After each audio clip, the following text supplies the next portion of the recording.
بسم اللہ الرحمن الرحیم۔ الامر الثانی، دوسری بات، تنصیص الائمۃ المعدلین علی عدالت الراوی، کہ تعدیل کرنے والے ائمہ کرام کی نص ہو، انہوں نے حکم لگایا ہو کہ یہ راوی جو ہے نا وہ عادل ہے، یہ ثقہ ہے، یہ صدوق ہے، علی عدالت الراوی، راوی کی عدالت پر۔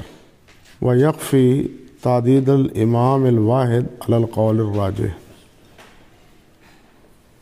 پھر یہ کہ تعدیل کے لیے ایک ہی امام کی تعدیل کافی ہے یا کم سے کم دو راوی یا دو محدث تعدیل کریں تب وہ کافی ہے؟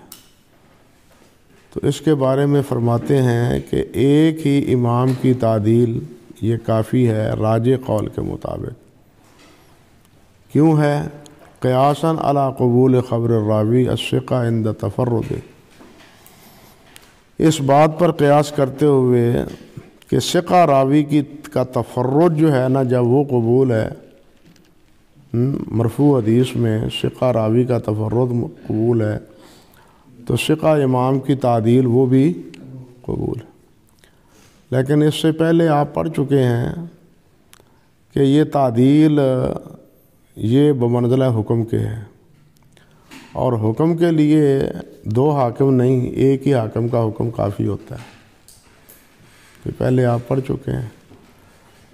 تزکیہ جو ہے نا وہ بمنزلہ حکم کے ہے، حاکم کے ہے جی۔ جب بمنزلہ حاکم کے ہے تو حکم ایک ہی حاکم کا کافی ہوتا ہے، یہ نہیں کہ دو حاکم حکم دیں تو پھر وہ حکم ثابت ہو۔ اور بالخصوص حدیث کے حوالے سے، نبی علیہ الصلوۃ والسلام کے ارشادات کے حوالے سے، کہ وہاں تو جھوٹی گواہی کا کوئی اعتبار لحاظ پاس بالکل نہیں ہے اور گنجائش بھی نہیں ہے، لوگ ڈرتے بھی ہیں، خوف زدہ بھی ہوتے ہیں کہ کہیں نبی علیہ الصلوۃ والسلام کی طرف جھوٹی بات جو ہے نا وہ منسوب نہ ہو جائے، جس کے دل میں کچھ اللہ رب العزت کا خوف اور اللہ رب العزت کا ڈر ہے۔ اس لحاظ سے جھوٹے آدمی کا تزکیہ کرنا گویا کہ اس کی روایت کو ترویج دینے کے مترادف ہے۔ اس لحاظ سے ایک آدمی کا تزکیہ، حاکم کا تزکیہ وہی کافی ہے، لیکن ایک شرط کے ساتھ کہ وہ حاکم، حکم لگانے والے یا توثیق کرنے والے وہ متساہل نہ ہوں، وہ متساہل نہ ہوں، جس طرح کہ امام ابن حبان رحمۃ اللہ علیہ کے بارے میں معروف ہے اور آپ پہلے پڑھ بھی چکے ہیں۔ فرماتے ہیں وقیل لا بد من تعدیل الاثنین، کہتے ہیں کہ یہ بھی کہا گیا ہے، دوسرا قول یہ بھی ہے کہ دو کی تعدیل ضروری ہے، لا بد من تعدیل اثنین، وذالک لما یلی، کہتے ہیں یہ اس لیے کہ لأن التزکیۃ صفۃ فتحتاج الی ثبوتها الی عدلین کالرشد والکفاءۃ۔ اللہ اکبر کبیرہ، کہ تزکیہ جو ہے یہ ایک صفت ہے، اور اس صفت کے ثبوت کے لیے دو گواہ چاہیے۔ تزکیہ کیا ہے؟ ایک شخص کی صفت گویا کہ آپ نے بیان کی ہے۔ یہ بالکل اسی طرح ہے جس طرح ایک آدمی کے رشد کے بارے میں کہ یہ عقل مند ہے، رشد کو پہنچ چکا ہے، عقل مندی کو پہنچ چکا ہے، صفاحت ختم ہو گئی ہے، بچپنا دور ہو گیا ہے۔ اللہ تعالیٰ نے فرمایا ہے نا کہ مال سفہاء کو نہ دو، جس وقت وہ رشد کو پہنچ جائیں پھر یتامہ کو ان کا مال دو۔ تو یہ رشد کو کب پہنچے گا؟ اس کے لیے کہتے ہیں کہ دو گواہوں کی ضرورت ہے، دو آدمی گواہی دیں کہ واقعی یہ صفاحت سے، بچپنے سے، چھوٹی عمر سے یہ خارج ہو گیا ہے، بلوغت کو پہنچ گیا ہے، اور رشد و اپنے نفع نقصان کو یہ اب سمجھنے لگا ہے۔ اور اسی طرح والکفاءت اور برابری، مساوات، ان دونوں سے وہ کہ یہ آدمی دوسرے آدمی کے یکساں ہے، برابر ہے، ایک جیسا ہے، اس کے لیے بھی گواہوں کی ضرورت ہے، 2 گواہوں کی ضرورت ہے۔ تو جس طرح ایک آدمی کے بارے میں وصف، صفت بیان کرنے کے لیے 2 گواہوں کی ضرورت ہوتی ہے، تو یہ تعدیل بھی کہتے ہیں کیا ہے؟ صفت ہے راوی کے بارے میں۔ فقہاء کا اکثر یہی قول ہے۔ اور دوسری بات وقیاساً علی الشہادت فی حقوق الآدمیین، شہادت پر قیاس کرتے ہوئے لوگوں کے حقوق کی ادائیگی میں، لوگوں کے حقوق کی ادائیگی کے لیے کتنے گواہوں کی ضرورت ہوتی ہے؟ 2 گواہوں کی ضرورت ہوتی ہے۔ اللہ تبارک و تعالیٰ نے 2 گواہوں کا تذکرہ کیا ہے کہ جب بھی کوئی معاملہ کرو تو 2 گواہ بنا لیا کرو۔ کہتے ہیں وہ طریقہ دوسرا طریقہ یہ ہے، دوسری صورت یہ ہے، طریقہ تو ابی بکر البزار فی مسندہ ثبوت و عدالت الراوی بروایت جماعت من الجلہ۔ کہتے ہیں کہ ابو بکر بزار کا اپنی مسند میں طریقہ یہ ہے کہ وہ راوی کی عدالت کا ثبوت ایک بڑی جماعت کا اس سے روایت کرنا قرار دیتے ہیں۔ ایک بڑی جماعت اس سے روایت کرتی ہو تو وہ راوی کیا ہے؟ عادل ہے۔ یہ امام بزار رحمۃ اللہ علیہ کا یہ موقف ہے، اور یہ بات امام بزار سے ابن عبد البر رحمۃ اللہ علیہ نے جامع بیان العلم میں بھی نقل کی ہے۔ اللہ اکبر۔ کہتے ہیں ابن عبد البر رحمۃ اللہ علیہ کے الفاظ ہیں کہ البزار و طائفۃ من اہل العلم یذهبون الى ان المحدث اذا لم یروی عنہ رجلان فصاعدا فهو مجہول، کہ جب 2 سے زائد راوی جو ہے نا اس سے روایت کرنے والے نہ ہوں تو وہ راوی کیا ہے؟ مجہول ہے۔ 2 سے زائد راوی روایت، 2 اور 2 سے زائد راوی اس سے روایت کرنے والے ہوں تو وہ کیا ہے؟ وہ مجہول ہے۔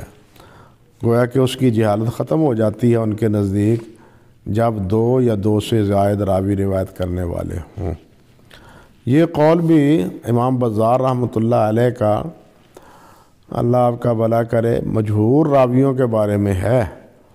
جو مختلف فی راوی ہے نا ان کے حوالے سے ایسی بات نہیں، مختلف فی راوی ایسے حوالے سے بات نہیں، کیونکہ مختلف فی راوی ایسے بھی ہیں کہ جن سے ایک جماعت روایت کرتی ہے لیکن اس کے باوجود بزار ان کو کیا کہتے ہیں؟ ضعیف بھی کہتے ہیں۔ یعنی جماعت کا روایت کرنا یہ توثیق نہیں بلکہ جہالت سے رفع کا سبب، جہالت کا سے رفع کا سبب ہے، یہ کہتے ہیں بزار رحمۃ اللہ علیہ۔ اور یہی قول بعض مقامات پر اختیار کیا ہے، اللہ آپ کا بھلا کرے، ابن القطان رحمۃ اللہ علیہ نے۔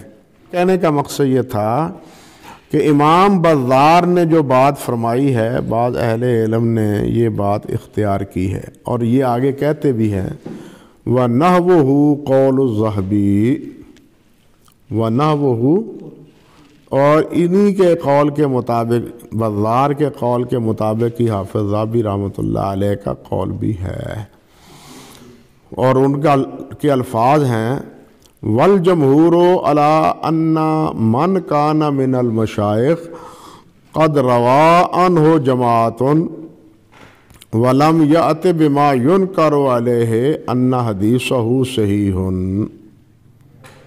یہ آپ دیکھ رہے ہیں کہ میزان الاعتدال میں یہ عبارت ہے، میزان الاعتدال میں، میزان الاعتدال کی جلد نمبر 3 اور صفحہ 426 میں۔ لیکن یہاں پھر ایک مسئلہ ہے، آپ دوسری جلد میزان کی لائیں اور 5ویں جلد لائیں، اللہ آپ کا بھلا کرے، لسان المیزان کی۔ اب دیکھیے یہاں یہ راوی آیا ہے عبد الرحیم بن کردم، یہ زوری سے کا شاگرد ہے، اور لکھتے ہیں روا عنہ جماعت سماہم ابن ابی حاتم مجہول، اور یہ مجہول کہا بھی کس نے ہے؟ امام ابو حاتم نے۔ یہ قول جب نقل کرتے ہیں نا مجہول کا اطلاق، تو اس سے ان کی مراد امام ابو حاتم کا قول ہوتا ہے۔ اب ایک جماعت ان سے روایت کرتی ہے اور نام بھی ذکر کرتے ہیں، وہ ان کے کہتے ہیں سماہم، ان کے نام ذکر کیے ہیں ابو حاتم نے، لیکن ساتھ کیا کہتے ہیں؟ مجہول بھی کہتے ہیں۔ تو وہ بات بھی گئی نا، من روا عنہ راویان فقد ارتفع عنہ اسم الجہالہ، یہ بات بھی مختلف ہی قرار پائی، آگے آئے گی شاید بات یہ۔ قل تو اب حافظہ بھی کیا فرماتے ہیں، من الروات عنہ العقدی و معلی بن اسد و ابراہیم بن حجاج السامی فہذا شیخ لیس ہوا بواہن ولا ہوا بمجہول الحال ولا ہوا بالثبت۔ سمجھے بات؟ یہ ہے، فرماتے ہیں کہ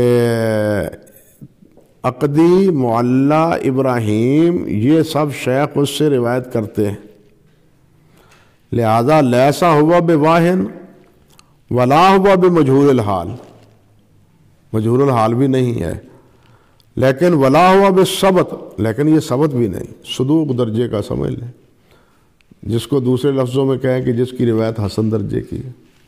اب یہ بات نقل کرتے ہیں کس کے ترجمے میں؟ عبد الرحیم بن کردم کے ترجمے میں۔ اللہ اکبر، اللہ اکبر۔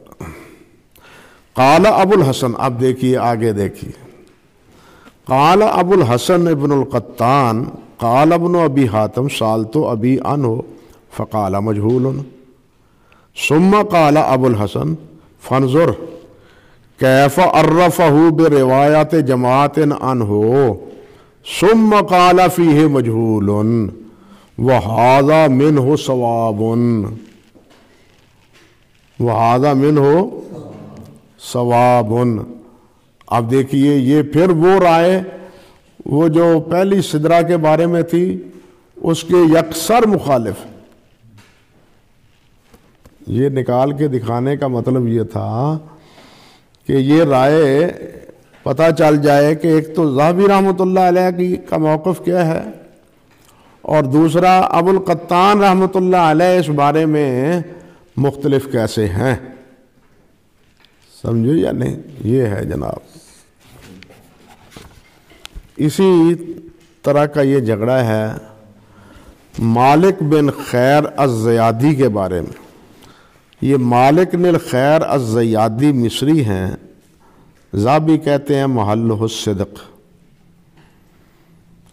اور فرماتے ہیں یروی عنہ حیوہ بن شریح وہو من طبقات ابن وہب و زید بن الحباب و رشدین، قال ابن القطان وہو ممن لم تثبت عدالتہ یرید انہ ما نص احد علی انہ ثقۃ،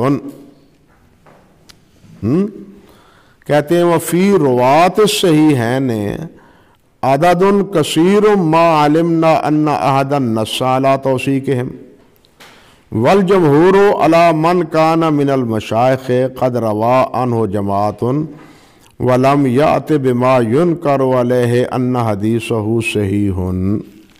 یہ جو عبارت آپ نے یہاں پڑھی ہے، یہ میزان میں ہے مالک بن خیر کے ترجمے میں، سمجھے نا جی؟ لسان المیزان، لسان المیزان میں اصل میں تبصرہ ہے اس کے اوپر حافظ کا، اصل چیز تو یہ تہذیب کیا ہے، میزان کی ہی عبارت ہے نا یہ۔ اصل عبارت تو میزان ہی کی ہے۔ اب حافظ کیا کہتے ہیں؟ وَهَذَا الَّذِي نَسَبَهُ إِلَىٰ آخِرِهِ لَا يُنَازَعُ فِيهِ بَلْ لَيْسَ كَذَلِكَ بَلْ هَذَا شَيْءٌ نَادِرٌ لِأَنَّ غَالِبَهُمْ مَعْرُوفُونَ بِالثِّقَةِ إِلَّا مَنْ خَرَّجَ لَهُ فِي الْإِسْتِشْهَادِ۔ یہ جواب دیا ہے اس بات کا جو حافظ ذہبی نے کہی ہے کہ بہت سے راوی بخاری میں ہیں، صحیح عین میں ہیں، جن کی کسی نے توثیق ہی نہیں کی۔ ہاں، حافظ کہتے ہیں لیکن یہ بات بہت شاذ و نادر ہے، بلکہ غالب راوی جو ہے نا وہ کیا ہیں؟ معروف اور ثقہ ہیں۔ ہاں، الا من خرج له فی الاستشہاد، ہاں جن کی روایت شہادت میں انہوں نے ذکر کیا ہے اس میں تو اس قسم کا کوئی راوی ہو تو ہو۔ استدلال اور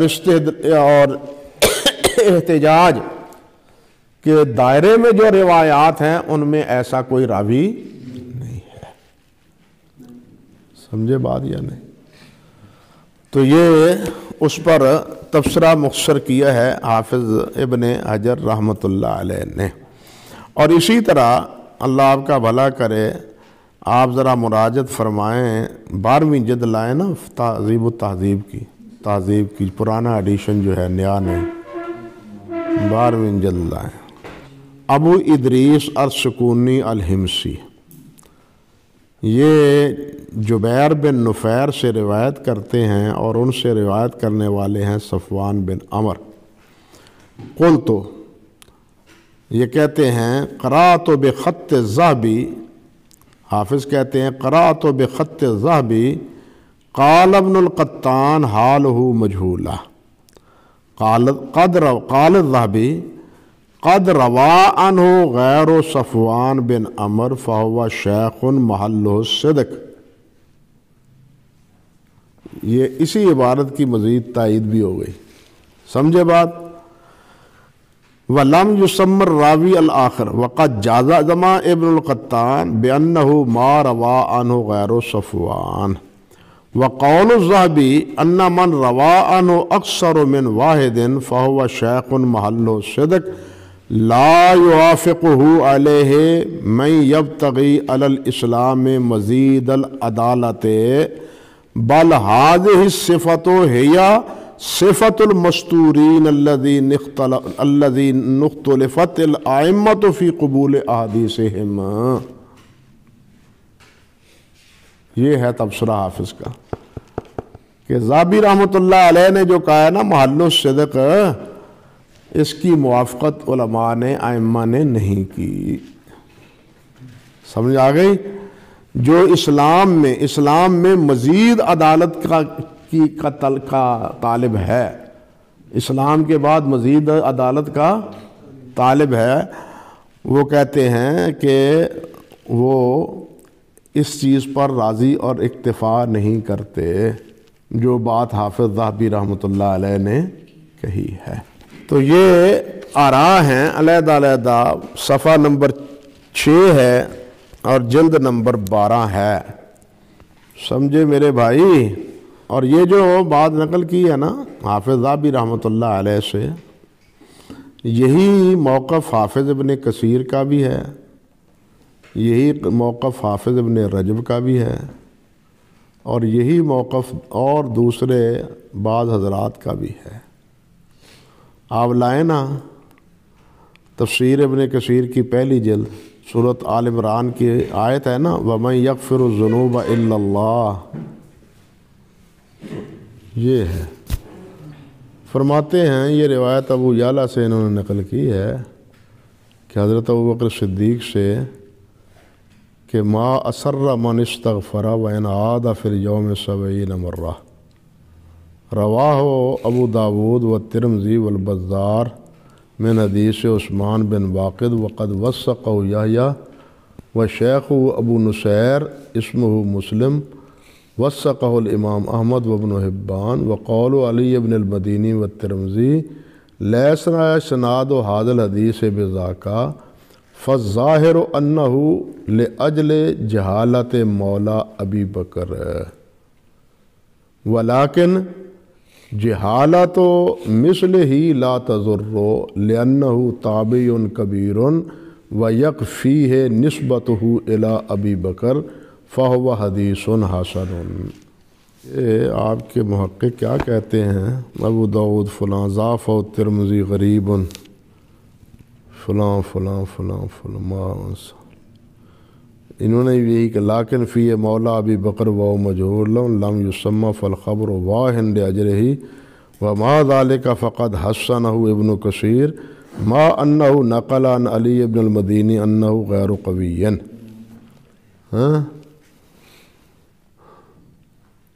یہ ہے جناب۔ ہاں جی، صفحہ نہ لکھیں، یہ صفحہ نہیں ملتا۔ وَمَن يَغْفِرُ الذُّنُوبَ إِلَّا اللَّهُ، اس کی تفسیر میں یہ نسخہ کتنی جلدوں میں ہے؟ 6 جلدوں میں۔ چلو اچھی تحقیق آ گئی ماشاءاللہ۔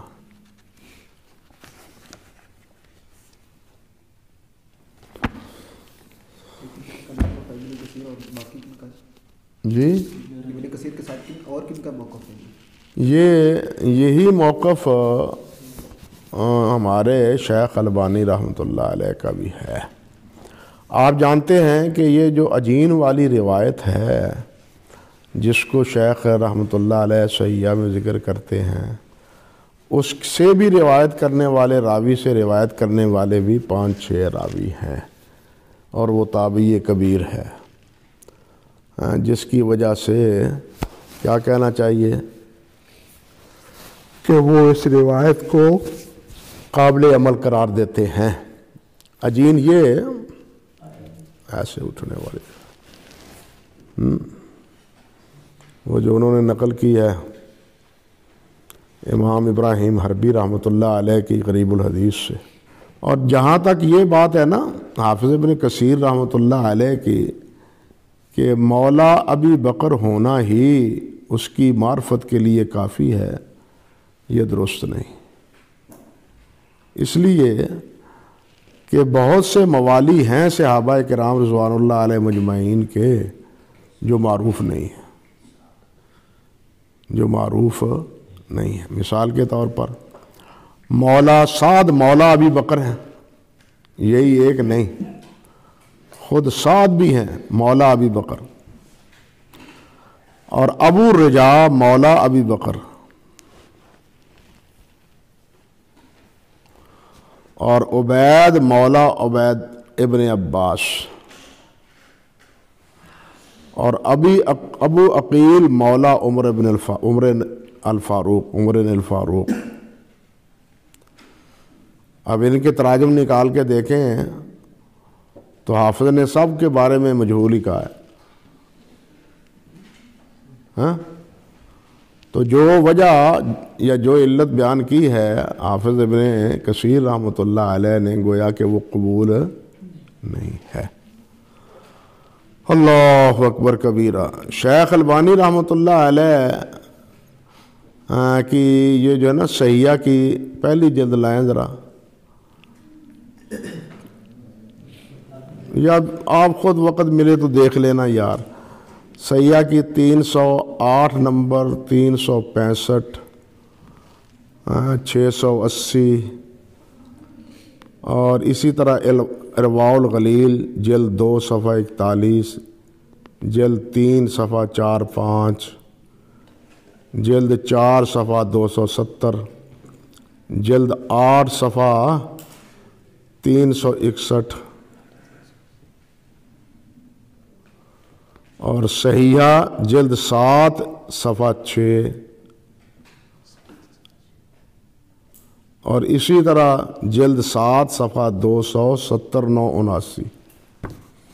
یہ ہمارے پاس جو طبع ہے، کیونکہ ان کی طبعات بھی مختلف ہیں نا، جو ہمارے پاس جو طبعات ہیں یہ ان کے حوالے سے ہے۔ ارواح کا تو ابھی تک ایک ہی نسخہ چھپا ہے۔ تو یہ ان مقامات پر شیخ اللہ آپ کا بھلا کرے البانی رحمۃ اللہ علیہ بھی ان کو من المشائخ قرار دیتے ہیں کہ یہ بھی شیخ ہیں، ان سے اگر کوئی منکر روایت نہیں ہے تو ان کی روایت قابل قبول ہے اور حسن درجے کے ہے، جس طرح کہ حافظ ذہبی وغیرہ نے کہا ہے۔ کہتے ہیں وَهَذَا يَقْتَضِي أَنَّ رِوَایَةَ الْعَدْلِ عَنْ غَيْرِهِ تَعْدِيدٌ لَهُ لِأَنَّ الْعَدْلَ لَوْ كَانَ يَعْلَمُ فِيهِ جَرْحًا لَذَكَرَهُ۔ یہ قول جو حافظ ذہبی، بزار، ان حضرات نے اختیار کیا ہے، اس کا تقاضا یہ ہے کہ عادل کی روایت غیر عادل سے اس کی تعدیل ہے۔